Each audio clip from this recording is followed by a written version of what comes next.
Seja na água, na terra ou até mesmo no céu, a natureza sempre dá o seu próprio jeitinho de nos maravilhar. E no vídeo de hoje é isso que nós vamos ver: fenômenos naturais fantásticos que são dignos de filmes de fantasia, mas são bem reais por sinal. E aí, quem sabe você saia desse vídeo já planejando uma nova e surpreendente viagem. Mas mais do que falar e falar, bora mostrar a vocês essas maravilhas que o mundo tem para nós. Mete-os aqui, se acomodem aí, sejam muito bem-vindos.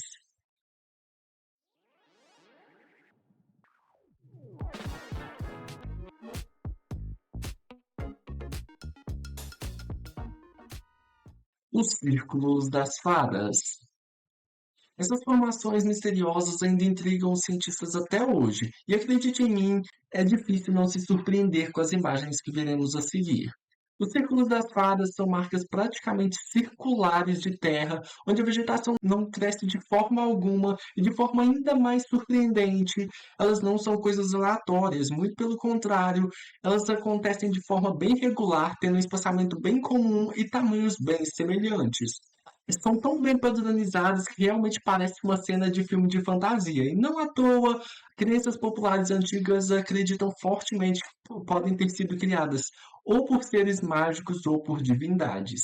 E ainda se sabe muito pouco a respeito desse fenômeno, mas o que se parece ter uma certeza entre os cientistas é de que ele só ocorre em locais mais áridos, onde não existe tanta precipitação. No entanto, algumas teorias já estão sendo formadas para tal acontecimento. Em 2013, em uma teoria apresentada pelo biólogo alemão Norbert Jürgens, ele sugeriu que essas marcas no chão podem ter sido provocadas por cupins subterrâneos, que acabam se alimentando ali das raízes da vegetação, formando a colônia circular ali para eles. Já para o ecologista também alemão Stefan Getzing e o físico israelense Ehud Meron, essas formações de terra árida podem ter sido explicadas pela teoria da auto-organização, no qual, ao se organizar ali de formas circulares, a vegetação acaba se beneficiando de uma fonte adicional de água, sendo assim mais fácil o escoamento da chuva ali pelo terreno. E além disso, os membros da tribo Imba, lá da Namíbia, acreditam fortemente e passam de geração em geração de que essas marcas foram feitas, provocadas pela respiração forte de um dragão. Mas me diz aí, qual dessas teorias faz mais sentido para você? Sejam dragões, cupins ou até mesmo a natureza, o que não dá para negar é que é um cenário natural bem fantástico de se ver. As nuvens de Coriola. Outro fenômeno de cair o queixo é a formação das Morning Glory Clouds, ou Glória da Manhã, também conhecida como nuvem de Coriola. Essas nuvens, diferentemente das convencionais que a gente vê todos os dias no céu, têm um formato de rolo e são bem raras de se acontecer. São mais comumente encontradas lá no Golfo da Carpentaria, na Austrália, entre os meses de setembro e novembro, e podem chegar a ter 1.000 quilômetros de comprimento e variar entre 1 a 2 quilômetros de altura. E embora ainda seja muito incerta a origem da sua formação, muitos cientistas atualmente já acreditam que elas são formadas quando a corrente de ar se espreme através da nuvem, fazendo assim ela ficar nesse formato de rolo. Daí então, o ar frio que está na parte da nuvem acaba fazendo com que ela afunde. De forma bem resumida mesmo, essa maravilha do mundo ela acontece devido a temperaturas e umidade específicas combinadas com correntes de ar contrárias. É uma coisa bem específica mesmo, por isso a raridade desse fenômeno. Mas você aí deve estar se perguntando o porquê desse nome Glória da Manhã. E a resposta é bem simples até para se dizer. Normalmente ela é conhecida assim porque ela acontece bem cedo, bem de manhãzinha mesmo, logo, normalmente logo após o nascer do sol. Por isso esse nome. E para você brasileiro que está vendo esse vídeo, se você gostaria de estar vendo esse fenômeno acontecer, saiba que ele não é exclusivo da Austrália e já ocorreu aqui sim no nosso Brasilzão, como também no México, Inglaterra, Alemanha, Rússia e nos Estados Unidos. Pororoca! E agora que nós já falamos do nosso querido e amado Brasil, por que não falar de um fenômeno natural incrível que acontece com muito mais frequência por aqui? Se você não conhecia, me deixe te apresentar então a Pororoca. Começando pelo nome, que deriva do tupi, significa estrondo, a proroca é um fenômeno natural que ocorre quando as águas de um rio se encontram com o oceano, criando assim grandes e violentas ondas. É aquele fenômeno natural que mistura beleza com violência, então é bom tomar cuidado. E existem algumas explicações para a ocorrência desse fenômeno, a principal delas sendo a mudança nas fases da Lua, o que gera um aumento na propensão de massa líquida dos oceanos. Dessa forma, a pororoca ela pode ser prevista muito antes de se acontecer, principalmente devido à força descomunal das águas chegando, o que causa um barulho insuportável, um barulho que é bem inconfundível mesmo. E assim, quando finalmente elas passam, quando finalmente a pororoca se esvai ali, ela dá lugar aos benzeiros, que são ondas menores que acabam morrendo violentamente nas praias. E para concluir, é bom informar que esse fenômeno ele não é exclusivamente nosso aqui, podendo ocorrer também em outros países e tendo outras denominações, como por exemplo, Mascaré na França, Bor na Inglaterra, Macarel em Bangladesh e também é conhecido como trovão na China, mas foi apelidado pelos ingleses como Cleaver. Mas agora, antes de podermos continuar com o vídeo, ainda não saiam desse vídeo, por favor. Eu tenho certeza que vocês ainda vão se surpreender com o restante dessas maravilhas que a gente tem para mostrar aqui. Mas antes de podermos continuar, eu só gostaria de vir aqui rapidinho e pedir para que vocês deixem o like aqui embaixo, caso vocês estejam gostando desse vídeo e queiram que eu traga mais conteúdos assim. E mais importante do que isso ainda, eu tenho visto que muitas das pessoas que seguem aqui o canal e estão vendo os vídeos ainda não são inscritos. Então eu gostaria de vir aqui humildemente pedir para vocês que vocês se inscrevam aqui no canal para que a gente possa estar crescendo juntos. Um like e uma inscrição pode não parecer muita coisa, mas vocês não fazem ideia do quanto isso pode ajudar aqui o canal, pode ajudar a gente a crescer juntos aqui no YouTube, beleza? E já que eu tô enchendo o saco aqui de vocês, também me encham o meu saco aí nos comentários. Comentem as coisas que vocês gostariam de estar vendo aqui no canal, coisas que vocês gostariam que eu trouxesse aqui para o canal. Eu prometo que eu vou ler todos os comentários que vocês fizerem aí e vou tentar trazer o máximo de coisas possíveis que eu puder. Agradeço quem ficou por aqui. No mais é isso, bora voltar pro vídeo. Mamatos, a nuvem bolsa. E ainda hoje nós já falamos sobre o fenômeno natural das nuvens de Coriola, mas acreditem ou não, esse não é o único fenômeno natural fantástico envolvendo nuvens. Sim, porque o que nós vamos falar agora é sobre a Mamatos, a grande e perigosa nuvem bolsa. E ela normalmente é chamada assim devido à sua aparência, que se assemelha bastante a grandes bolsas ou até mesmo mamas.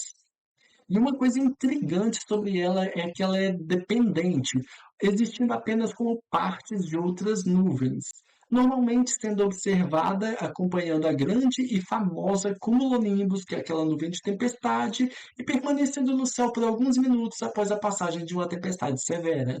Mas o que que acontece para que essas nuvens fiquem arredondadas? Qual que é o motivo da formação desse fenômeno natural? Então, explicando para vocês de forma bem rasa, bem superficial mesmo, a formação das nuvens ocorre de forma ascendente, ou seja, quando o ar quente que está aqui evapora e se condensa, isso as nuvens são formadas. Só que normalmente essas nuvens mamatos, elas são dependentes de nuvens de tempestade. E o que que acontece é que dentro dessas nuvens acaba tendo muitas descargas elétricas que agem de forma descendente, ou seja, para baixo. Então a combinação desse ar quente que está subindo e se condensando e dessas descargas elétricas que estão agindo de forma descendente, ou seja, para baixo, acabam fazendo com que a base da nuvem ali fique arredondada, fique circular, formando essas bolsas mesmo. No entanto, apesar de sua aparência bem ameaçadora, não tem muito com o que se preocupar com essa nuvem. Como já dito anteriormente, ela tem uma dissipação bem rápida, ou seja, ela vai embora bem rapidamente e ela está associada ao fato de que a nuvem de tempestade que ela está atrelada ali já está perdendo força, ou seja, a tempestade já está praticamente acabando. Mas ainda assim, se ela está atrelada a uma nuvem de tempestade bem severa como a cumulonimbus, é bom não dar chance ao azar, né? Chaminés de neve. E agora, seguindo para os polos do mundo, nós temos um fenômeno intrigante e belo. onde estruturas de gelo e neve se formam e passam constantemente a expelir gases, como a própria chaminé da Terra. E não, não é uma construção feita por esquimós. Como já dito anteriormente, por hoje o assunto são só maravilhas criadas pela própria natureza. Mas para você que ficou curioso e gostaria de saber sobre o que são essas formações e como elas ocorrem, eu já te conto. Pode parecer estranho à primeira vista de se pensar, mas nos territórios gelados do Ártico ainda existem sim áreas vulcânicas e algumas delas são ativas, por sinal. No entanto, apesar da baixa temperatura que faz por lá, apenas alguns desses vulcões entram em erupção. E assim, devido ao grande calor emanado ali de dentro desses vulcões, os gases e os vapores que são gerados por ele acabam sendo expelidos para fora do gelo. Daí, quando esses gases quentes acabam entrando em contato com a superfície extremamente gelada, com o ar ali extremamente gelado de fora, o resultado são essas chaminés de neve, que com o tempo vão ficando cada vez maiores e mais pontiagudas, sem deixar de estar sempre expelindo esses gases, o que realmente parece fazer sentido com uma chaminé. Saltströmen, o mega redemoinho. E agora, para finalizar, vindo direto de contos e filmes de ficção científica, nós temos os grandes e poderosos redemoinhos, em especial o mais poderoso deles, o Saltströmen. Localizado na Noruega, essa fera avassaladora da natureza dá suas caras de tempos em tempos, mais especificamente a cada 6 horas. E quando eu falei que ele era o redemoinho mais poderoso de todos, eu não estava brincando. Só para vocês terem uma noção da ferocidade desse redemoinho, ele envolve cerca de 400 milhões de quilômetros cúbicos de água se movendo por um estreito pequenininho de cerca de 2 quilômetros de comprimento e 150 metros de largura e podendo chegar a 20 nós de velocidade, ou seja, cerca de 37 quilômetros por hora. Ou seja, é algo muito rápido, muito forte em um pequeno espaço ali. É uma coisa bem avassaladora mesmo. Dito isso, não é difícil imaginar que essa coisa é mais do que perigosa, podendo sugar facilmente humanos, objetos menores e até animais, o que infelizmente já aconteceu, tirando a vida de pelo menos 60 pessoas. Mas a gente não vai estar falando só mal desse nosso último fenômeno, não. Uma coisa boa para se destacar sobre ele é que a área ali ao redor, como dentro do redemoinho, é rica em vida animal e marinha. E essa corrente dele, como é tão cheia, tão diversa de espécies de peixe, acaba acarretando numa migração bem diversa também de aves marinhas para o local. Além disso, é um local bem popular entre pescadores esportivos e mergulhadores. E caso você queira conhecer esse fenômeno de perto, como também os seus arredores, que abrigam assentamentos ainda da Idade da Pedra e monumentos culturais da Idade do Ferro, sim, um baita passeio histórico. Caso você esteja interessado, saiba que a época considerada ideal é próxima da lua nova ou cheia, quando a corrente das marés está mais alta. Mas aí, me diz aqui uma última coisa. Com esse calorão que tem feito, você animaria a dar uma refrescada nessas águas intensas? Então, Eternos, eu espero que vocês tenham gostado de conhecer todos esses fenômenos fantásticos que nós vimos aqui hoje e de aprender um pouco mais sobre esse mundão cheio de surpresas em que vivemos. No mais, é isso. Agradeço vocês pela companhia. Vejo vocês na próxima. Falou e fui!